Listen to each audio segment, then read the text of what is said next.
Welcome to Get Your Spirit in Shape, a United Methodist Church podcast to help us keep our souls as healthy as our bodies. I'm Joy Avino. For this episode, I got to talk with Carolyn Johnson, Director of the Diversity Resource Office at Purdue University and an active United Methodist. In addition to a career as a teacher and school administrator, Dr. Johnson has a long list of service to the United Methodist Church. She is currently the conference secretary of the Indiana Annual Conference, has served as a trustee of Garrett Evangelical Theological Seminary, is a leader in the North Central jurisdiction of Black Methodists for Church Renewal, and was president of the National United Methodist Women. And that's just a fraction of everything she has done in the church. I asked Carolyn to tell me about some of the women who have inspired her. Her answers are very moving and a little surprising. I hope this conversation encourages you to remember those who helped shape you as a person of faith. I'm in the studio today with Carolyn Johnson. Welcome, Carolyn. Thank you. Glad to be here. I'm excited for our conversation today because we're going to be talking about one of those things that I just enjoy learning about is mentors in the faith, of people that have influenced us and the ways that we can influence others maybe and help them in their faith journeys as well. And specifically, you and I are going to talk mostly about women who have been influential in your faith journey. So as you reflect on that, who's one of the people that comes to mind? Oh, I have to start with my grandmother. And so she definitely was my heart. And I was very fortunate actually to know all my great-grandparents and all my grandparents. So that really was a blessing. My maternal grandmother lived very close to us, and so I saw her every single day. And that was wonderful. A very strong woman in her faith. And so a part of growing up with her was, again, watching her in her faith execution, if you want to say it, on a day-to-day basis. And so it wasn't just all the things that she was an avid reader. So it wasn't just the fact that she was reading and doing her Bible study, but all the little ways that she did things that helped me know this was center to her life. Can you give me an example of that? So you know how we oftentimes talk about intercessory prayer. My grandmother was a homemaker. And so she generally had this kind of house coats that she wore all day, and she loved to iron. So she was doing things all day. But if you came into the house and saw her in her house coat, you'd kind of look and wonder, what are all those things on that house coat? What she would do is to take small pieces of fabric and a safety pin, and she would just pin it on her house coat. But those would be people she was in prayer for. So if you were to call and say, I need this, or if she knew something or something on the news or anybody, she had all kinds of scraps of fabric. She just, no big deal. She just pin it there, and that was her day-to-day reminder. I'm praying for that person. I'm holding them in my heart. And so it wasn't something that you saw as this big initiative, but you knew every single time you saw my grandmother in her home with her house coat on that she was physically carrying prayers for people, whether she knew them or not. Yeah. And that was just and so she was always known in the neighborhood also as the care person, because in fact, one of our neighbors was a young man who just laughed and said whenever he saw Mrs. Young coming down the street, he knew something had happened. Somebody might have died, or somebody, in the neighborhood, or a family member, or it might be time for the heart fund or this fund or the cancer fund. He said, you just gave it to Mrs. Young because you knew if she was in charge of it, it was good. Yeah. Yeah. And we saw that in much later years when she was bedridden. Mm-hmm. And we decided we were very fortunate to be able to keep her at home. And in our dining room, that made the big living room. And she held Bible study. She did all those things. People were coming to see her, but in fact, they really came for their own spiritual nurture and refreshment. So she was just that kind of wonderful woman. You never questioned that she was a woman of faith. The only thing you would question is, how did this happen? How do I get to be like her? Yeah. Has it shaped you? Like, do you have a prayer life like that, or do you have? I try. I'm probably not as disciplined in the same way, but if there's one thing I think she really helped me with is how important it is to pray for people you don't know. That your knowledge of them isn't the only reason that you pray for people. And so that was really very helpful to me. And probably the other factor that she did that was so important is this sense that caring is more, you're not doing it for you. You know, you're lifting up someone to God, and you're believing that God will take care of this. Yeah. And the taking care of it may not be as you prescribe it. And she would say things like, now don't forget, God doesn't need you to tell him what to do. He just needs to know that you also care about others. It's like, oh, okay, he wasn't waiting on me, but he is waiting on me to be me and to know that. So it was, so that was really a good part. And she was feisty, you know, so she's. What a lovely memory. And I like that image of carrying the prayers with her, like by pinning them on her house coat. That she all the time. Yeah. Yeah, and just imagine in things she was doing around the house. You mentioned ironing and sewing and things. All the time. And always being reminded that there's this opportunity to pray for the people who have asked her to. Yes, people and would ask. And I think that's why she used different pieces of fabric, because you'd say, well, I haven't seen that one. Who is that for? Oh, that's for. And she would tell. Oh, it became like a conversation piece a little bit. Yeah, always. Oh, wow. Yeah, that's wonderful. Always, yeah. Let's move on. Is there a second one, that another person that comes to mind? Oh, sure. And this is probably a little differently. And these are two women who I don't know their name. I encountered them for maybe 2 or 3 minutes, and in different parts of the world. One was in France, one was in my town. I'm a public transportation person. You know, I love riding buses. People go, why do you ride the bus? Well, when you're riding the bus, you see a whole part of humanity that you may not ordinarily see. And so one day I was on the bus, and a young woman, and happened to be a young white woman, and I don't know how old she was, but probably very early 20s. And she's getting on the bus, and she has a toddler and a baby in a carriage. She has a laundry basket, and she has a bag of groceries. And I'm watching her negotiate getting all this on the bus. And then she was going to the next place she was headed was to the library for her little toddler child.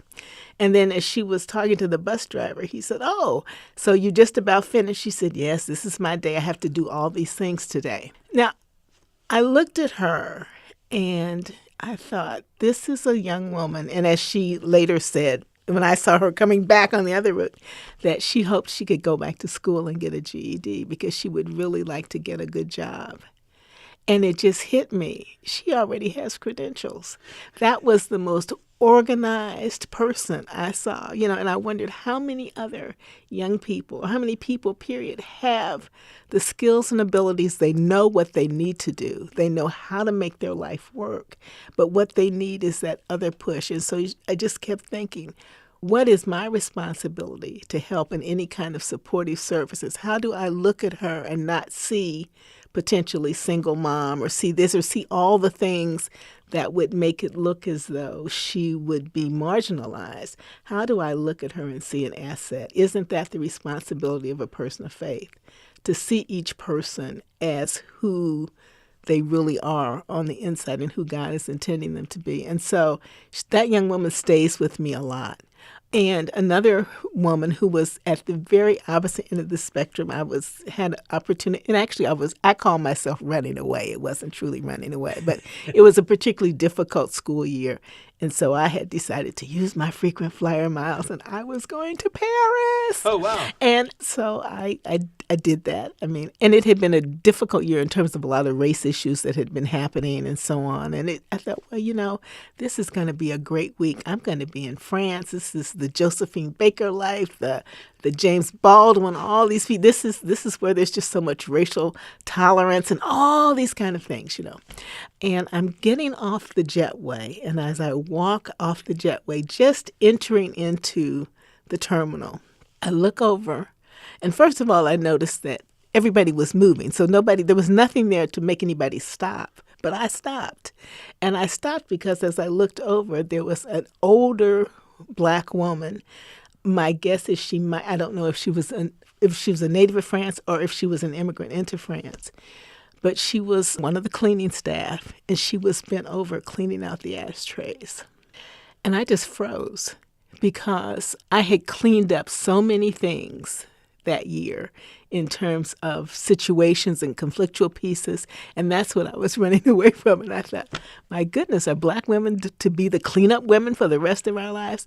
Now, it was a rhetorical question to me, but it hit me because I thought, okay, and that's okay. Maybe what I had thought of as a burden and a problem and something to run away from, maybe what I really needed to know how to do was how to embrace that as a particular aspect of this moment in my life, and then be able to understand that's also a part of my faith journey. So I wasn't trying to say that the woman who was cleaning, that was her only life's work, but it just helped me see that, again, sometimes the things you think you're leaving, you have to stop and relook at it.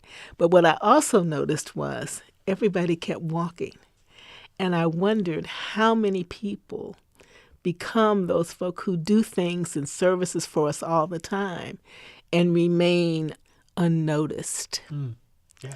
We notice if their work isn't done. And so I think about that. And then just right after that, I heard a person on television who talked about, she made a point that she would always look service staff in the face at a restaurant or whatever. She said, because one of your tests, and so I do this all the time, one of your tests is if you can't remember who your service person is when they come to your table, it's because you didn't take the time to really look at them. Yeah.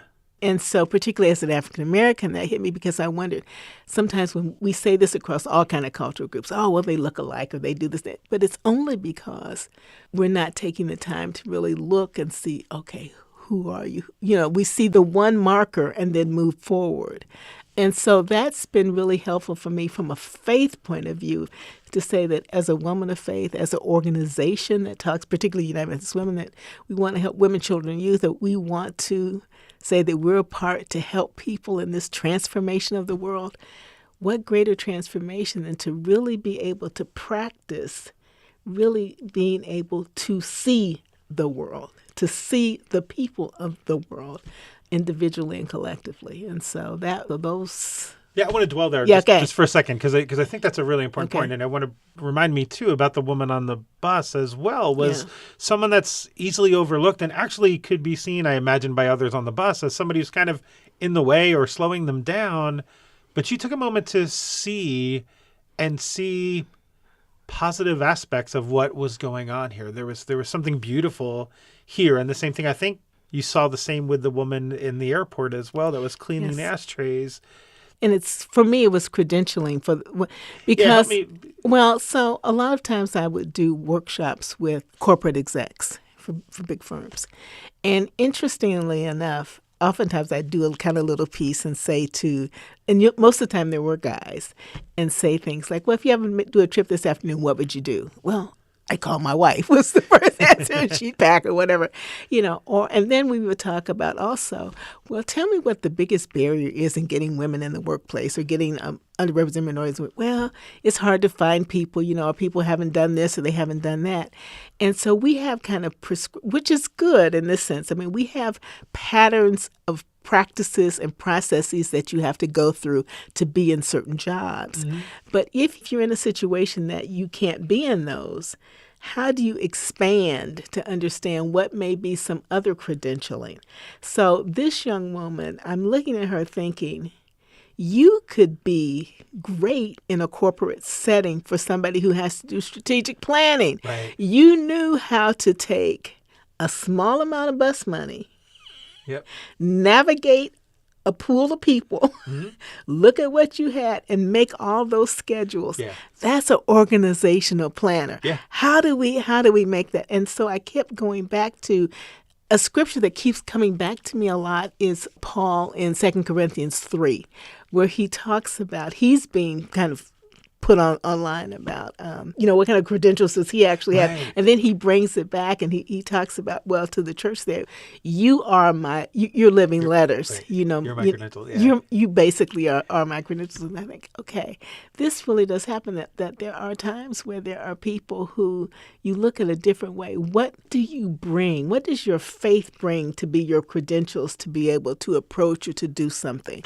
And how do you help when we talk about inclusion and diversity and all those things, and make it so that it's so legalistic, as opposed to saying, why wouldn't I want to have as much talent and as much skills and gifts that we know God has distributed throughout the human family. Why wouldn't I want to use that as a stewardship issue? Yes.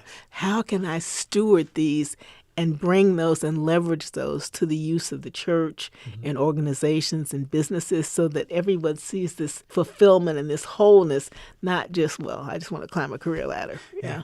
Help me with the other thing you mentioned was you felt like, I think I heard you say, you felt like you were running away from having to clean up other people's messes in a kind of metaphorical sense. And when you came to the airport and saw the women literally cleaning up physical mess, there was this connection that happened for you. Can you speak a little bit more about that? And again, a lot of it was, some of it was very race-based because I would be in situations where, so let me back up. There's a chart called a Mager chart, M-A-G-E-R.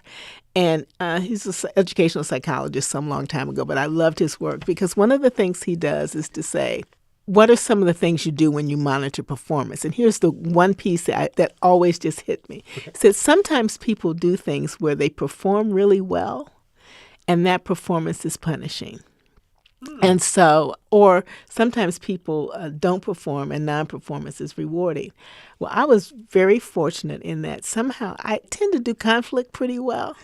But of course, that means that when you do conflict well, let's assign her a conflict. Yep. You can go do it because you do it well. Yeah. Well, I might be able to do it well, but it doesn't mean that's what I want to do all the time. So whenever there was a situation of some racial discourse, something that even people may perceive that, let's call Carolyn. And so, yes, I'm very thankful. So what I learned to do is to think, maybe instead of not even being resentful or thinking that this is just because people don't want to put the work into it themselves, just take it as maybe this is a gift. Maybe it's what I thought was, because sometimes you look at something and you say, well, you could do that. Well, maybe they could, but if you already can, why not offer it or think of it as necessarily a gift and not exploitation? Yeah. And so seeing that, and because it has stayed with me all these years and all these decades, I know that it was something that I meant to use again and again and again. And so I think, okay, it's okay. Being a cleanup woman sometimes is okay. Yeah. And I found in my personal life, in my work life particularly, I like being interim for different kinds of positions because usually you need an interim when sometimes things haven't gone well or whatever. And it's great because these aren't jobs I want for the long haul. But I have that kind of little thing. I think, okay, this is a gift. I can come in and help clean it up. Yep. And get it ready for the next person, get it preserved, whatever. And now I don't want to do that for my permanent work forever and ever, but it's a part of my both volunteer life and other life. So I don't mind going into messy situations because a messy situation can be cleaned. Yeah. And oftentimes people run away from a messy situation because they think, I don't know what to do. And so that's been, and think about all the messy situations we find ourselves in the church sometimes. And whether you decide to run away from it to avoid it or think, I'll just jump in there and we together, we might all come out a little dirtier from it and get a little smudged, but we'll have something really nice and clean and shiny on the other side. Wonderful. Wonderful. Yeah. I just admire your ability to see the people around you in that way. Let's take a, do you have another one? Yes, do you have another person? Yeah, I do. So I'll take somebody from the past. Okay. Ida B. Wells-Barnett. So as a fascinating woman, born late 1800s, and she was a journalist, she was a suffragist, she a woman who had different kinds of tragedies in her life. Her father had been a slave, but she was not. But when her family, her father and parents died in the yellow fever epidemic. And so she had all her siblings, and there was plans to distribute these children. She's a young woman, but she gets a teaching job, and she finds people who can care for the kids. But the long story short is she was able to keep her siblings together. Her dad, while he was alive, was considered a race man. So he was one of those men who really wanted to speak out. He did speak out about racial injustices that he would see. He never ran for office, but he really supported people in political offices. And so Ida really became one of those women who not only saw injustices, but really did something about them. And so a lot of work on anti-lynching was really a part of her work as she grew older. And so when I look at her work, she did this as a young woman. I mean, and she did it as a lifelong body of work. She understood a lot of things. One is how important it is to document what's happening. If there's something about Ida B. Wells, I mean, she had this passion for justice, absolute passion for justice. And she knew how to take something from dealing with it in a small setting to scaling up. It needed to have a national presence, an international presence, if you wanted to have that maximum impact to change and eradicate something. So she found herself caught between movements that related to race, between movements related to women. And so sometimes those would be in conflict with each other. But she, fascinating woman. Again, the idea of if you see an injustice, you can do something about it. And the way you can do something about it is, one, make people aware of it, and then scale it up so that people will know if they work together, they can do something about it. And that's something we can continue to be a part of today. Yes, yeah, exactly. Fantastic. Exactly. Fantastic. We have time for maybe one more. You got one more? Oh, yeah. I always have one. So another one that I would do, again, in my faith journey, how do I want to call them? And they're the little kids. I am, probably because I originally was an elementary school teacher. Oh, okay. I am, and my very, very first friend, my first best friend is Carol. I met her when I was 4 years old.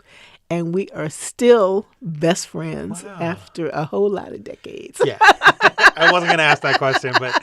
many decades. That's amazing. She was a 4-year-old with brothers and sisters, and I was a 4-year-old as an only child. We both went to Methodist churches. We not the same church, but we lived in the same neighborhood. Mm-hmm. And again, as an only child, there were things I wanted to do, and my parents would say, "You're too little. You don't know how to do that yet." Yeah. And I really didn't. I wanted to cross the street and go down to a local store. All these things, I don't know why. Carol Lorraine, I wanted to comb my own hair. Now, for a little black girl, that's a big deal. You're 4 years old, you want to comb your own hair. And Carol Lorraine said, "Well, you just need to learn these things." And so at 4 years old, she gets a comb, and she's telling me how to comb my hair, and she gets 3 pieces of rope. And then she puts them together. She says, "Now here's how you braid. And you do this, and you do this, and you do this." And then her mother was a teacher. She got a piece of paper. She said, "Now here's how you cross the street. You have to look this way." So now, you think that's not a big deal. Yeah. But we're 4. We're getting ready to be 5. We're going into kindergarten. How much more grown can you be? But what that taught me, and why I can still remember the day we're sitting on her stoop and she's teaching me these things, is that when you care for people, if you have information, teach them. She's even this day, she is a phenomenal Bible school teacher. She was an elementary school principal. She's just one of those people who inspires you, inspires kids, and so I think that really helped me know that children can be teachers. And so scripture, bring the children, that our development doesn't begin when we're 21. Our faith development really starts. And so she would ask questions like, "Well, what did you all talk about in Sunday school?" And I had to remember, we have to remember what I talk about in Sunday school because Carol Lorraine's going to ask me. Now we're a regular 4, 5, and 6-year-olds as we grew up. But it was that you can be and you can take responsibility for knowing things, and the education is really powerful. And so I always credit Carol Lorraine for saying, "You can learn, you can do this."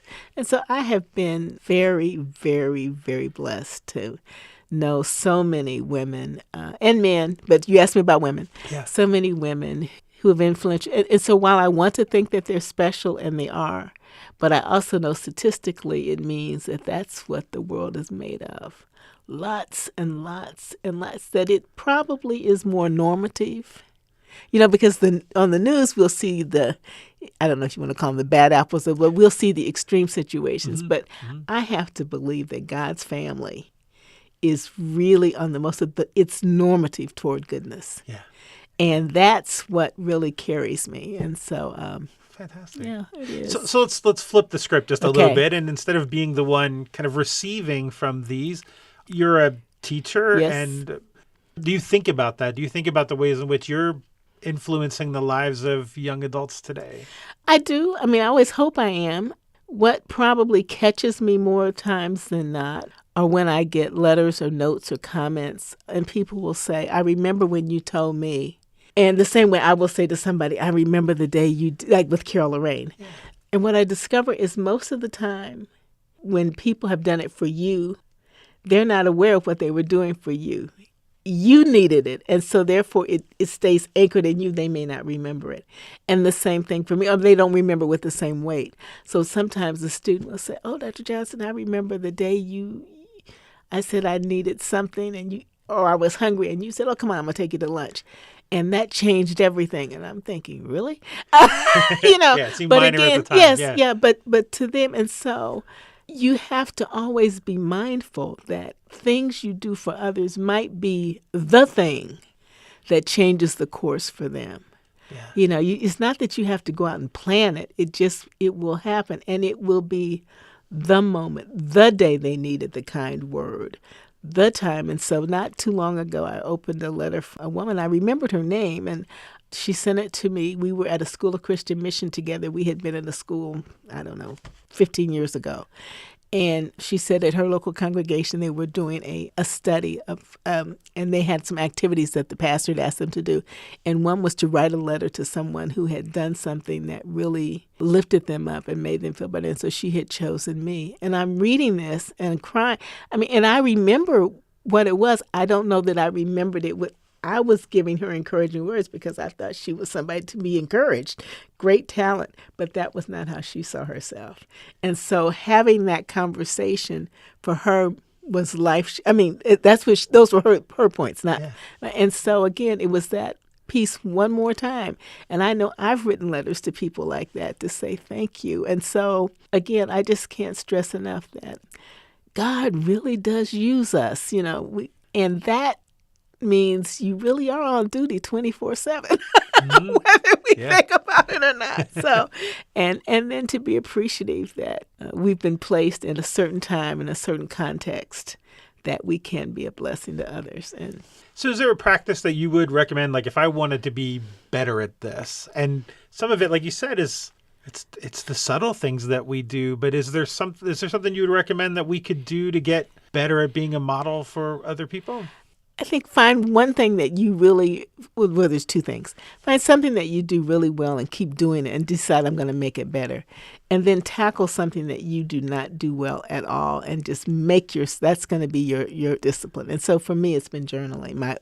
I like the idea of journaling in theory, but at the end of the day, I'm doing a bunch of other things. And I finally decided, okay, I just need to make space to do that. So I decided that I would not sleep until I have done some journaling. I thought, I got 24 hours. I don't have to do it at night. I could journal throughout the day. And so one of the things I do on my phone is I just keep notes. In that notes, if you have whatever you're, and so I have just notes and all the time because I can dictate them in I was always thinking of journaling had to be long narrative pieces. Yeah. And it can be just a thought or a prompt. And I find that when I go back, there's how many things I have forgotten. And that will prompt me to think, oh, yeah, I forgot about that. Oh, yeah, that's it. Oh, this is great. And it can be, something that came out of somebody's sermon or a TV show or an interesting phrase, just anything. But if it hits you at the moment, put it down. Because, again, what we discover, as I've discovered with my grandparents and my parents, how much we don't know about the people we love. We know them from our one-on-one interactions, but there's so much more dimensionality to them. And until you read old letters or see this or old thoughts and things, and so that people will get to know you. So those are mine. Well, I'm also kind of flashing on your grandmother's house coat with the pins on them. Instead, you write it down in your phone, and she would have pinned it to her house coat in a very similar way. Exactly. To remember those things and to remember those people. Carolyn, thank you so much. This has been such a great conversation. Oh, I'm so happy to be here. Thank you. That was Dr. Carolyn Johnson, an active United Methodist serving as secretary to her annual conference and as director of the Diversity Resource Office at Purdue University. Learn more about Carolyn on our website, umc.org/podcasts, and search for this episode. Since that conversation, I keep thinking about the profiles that Carolyn so vividly painted for us. of her grandmother's house coat with prayers pinned on it. The young woman on the bus with the laundry and her children. The older woman at the airport cleaning out the ashtrays. Ida B. Wells and her best friend, Carol Lorraine, teaching her how to braid her hair. As you think about the women in your life who've inspired you, take a moment to write them. And then email me. There's a link to my address on every podcast episode page. I'd love to hear your story of the people who have helped shape you in faith. Thanks for listening. I'll be back soon with another conversation to help keep our souls as healthy as our bodies. I'm Joe Iovino. Peace.